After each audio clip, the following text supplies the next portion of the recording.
I'm going to go on to the second part of my mathematical formula, the one about narcissism. Shame plus narcissism equals sex addiction. And so, narcissism.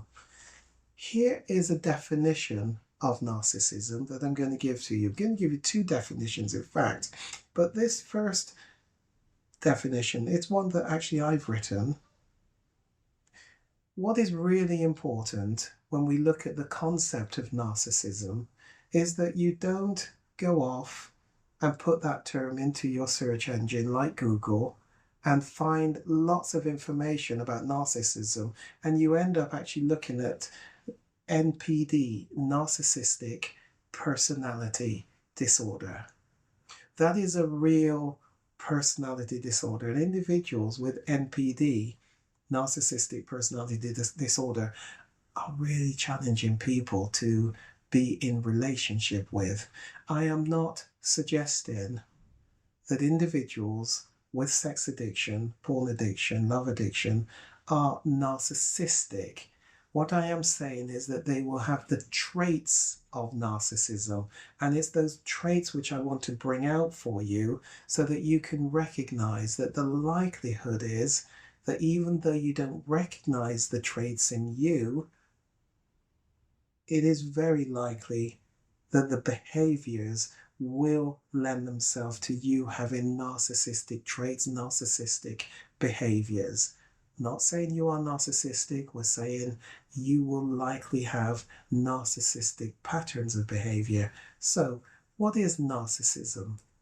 Let's give you this first definition.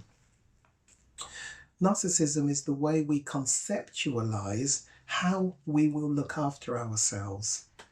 In its pathological form, it refers to people who seem incapable of acknowledging or taking sufficient account of the reality of other people and their separate existence.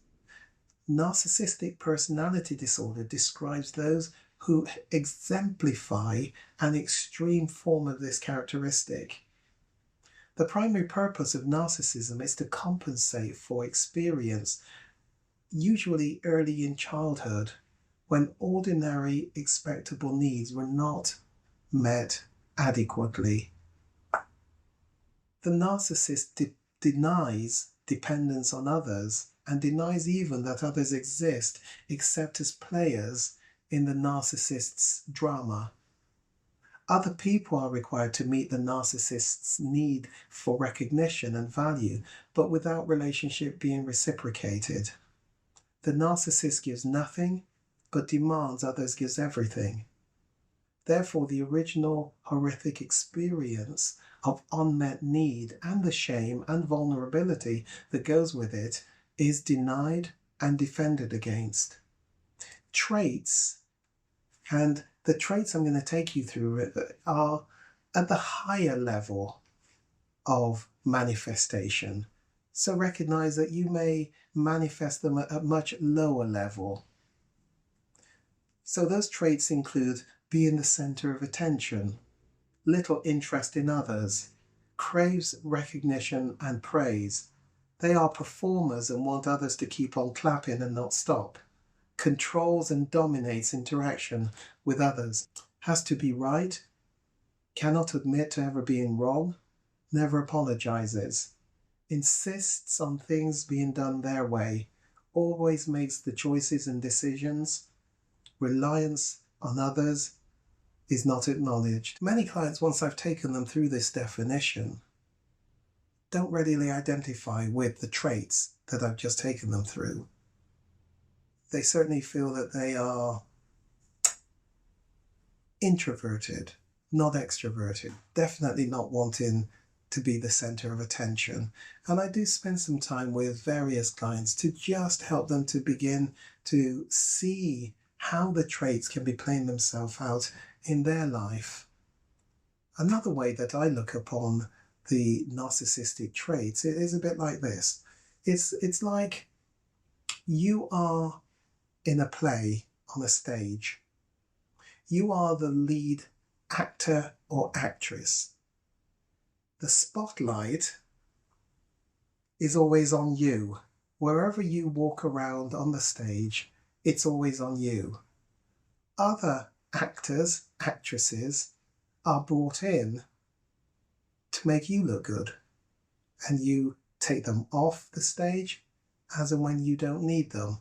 If you equate that to the fact that in the acting out, the porn viewing, so often you go into a room on your own, you turn on whichever gadget, and you access the material. You're doing it on your own. You enter a fantasy world. You are in the prime spotlight. It's a fantasy. In that fantasy, you bring in people to bolster, to increase your arousal, and you move them out as you see fit. Can you see the definition that I'm explaining to you, like the being on the stage? That, the practice, the behavior of going into a room, watching porn, fantasizing, is narcissistic at a very basic level. There's also something about all roads lead back to make you look good. So you may find yourself doing things for others, helping others, but actually there's ulterior motives for doing so.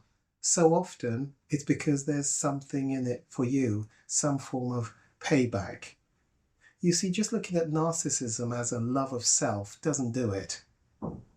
It's so much more about these different traits that have their focus on you. There's a sense of me, I, more me.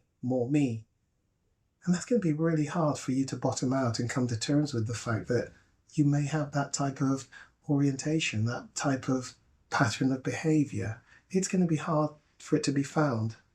Your brain is going to do some work to suggest that that doesn't fit with you. So I'm asking you to sit and reflect. Single, but want to better understand why? Preparing for marriage and want to give it your best shot. Perhaps you're in a partnership, a couple, and want to address some issues. Maybe it's a marriage, but it just ain't working too well.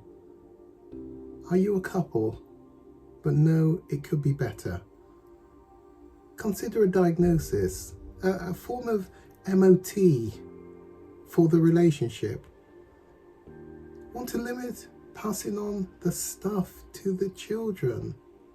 Because we know that childhood development really does impact the shaping of us and how we go on to do adult life.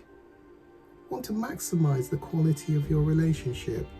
Perhaps communication just definitely is not working well.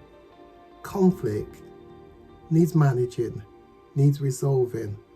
Sex, the first casualty when there is conflict, may be something of a sense of a mismatch, but there are definitely some problems in sex. Maybe you're long time married and you've settled, but you know you haven't settled for good enough. Consider the Kairos Center video on demand program. In that program, you'll cover a lot of topics from A to Z, and you can do it in the comfort of your own home at your leisure, and have some periodical homework review sessions with me from time to time at your leisure. Maybe you would prefer secure webcam where one of you or both of you come for maybe weekly sessions.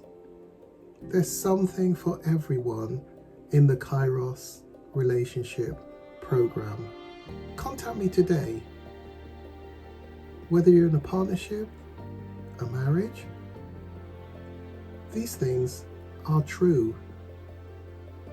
Marriage is not the coming together of two people. It's actually a clash of two cultures, two experiences, two memories, two habits, two morals, two values. And that is a formulation for destruction, says Dr. Miles Monroe. Also, Dr. Creflo Dollar has said, marriage is the place of our healing. Don't leave it too quickly. And if I add a little bit extra to that, you're destined to repeat the problem. So why not work through this partnership in order to address the issues, which is more about me than the other person, and then make an informed decision about what you do for the future of the relationship. Send me a message. It's time to get your quality of life and relationship back on a proper footing.